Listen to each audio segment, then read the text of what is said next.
I'm just really excited to be part of this whole campaign with the partnership with WildAid and the Zimbabwe National Parks and Wildlife Management Authority, using my platform as a news anchor, as an influential young lady, to speak to my peers, to speak to other people out there, to say wildlife is important to us as humans.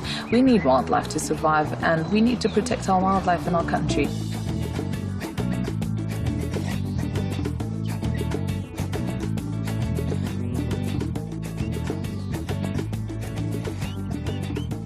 I got to go to Gonarezhou National Park.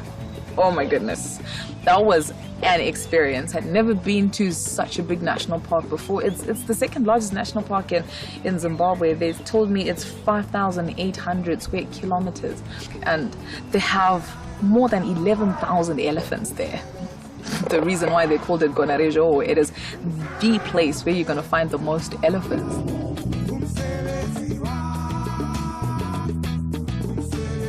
I met Sam. He's the one who took us around Gonarezhou National Park. He was a great guide.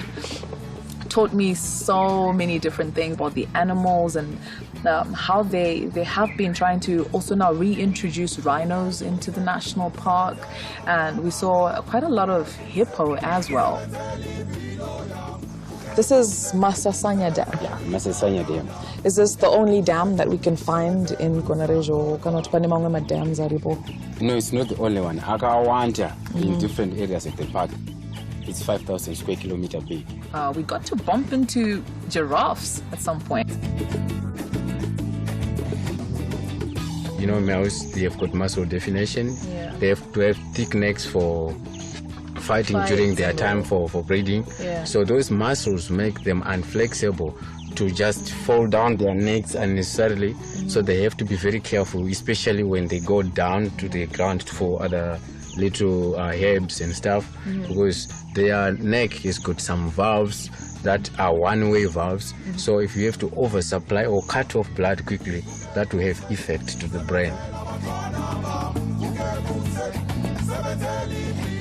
So it was great, just understanding a little bit more about the partnership between Zim Parks and the Frankfurt Zoological Society. I got to talk to Hugo, and he's the director of Frankfurt Zoological Society. He just explained a lot more about how the partnership has been working and how important it is to just have these private-public partnerships. This partnership has been formed to support the government of Zimbabwe and to form a partnership that we can address the conservation issues, but also try to find solutions within the neighboring communities as well, and make it easier and more palatable to have a large area like this.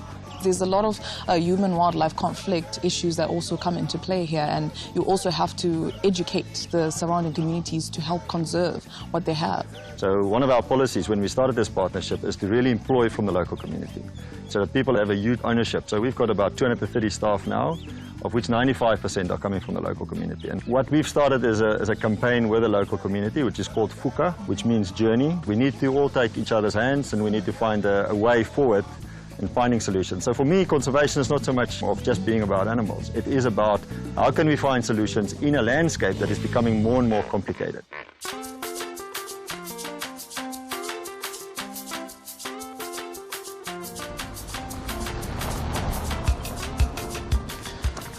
I want to welcome you to Chilojo Cliffs. Look at it. This is something that we've got in this country.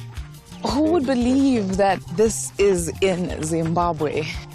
I saw the greatest view when I went to the Chilojo Cliffs. Oh my word. I can't get that picture out of my mind right now. I want to go back. I want to go back now if I can.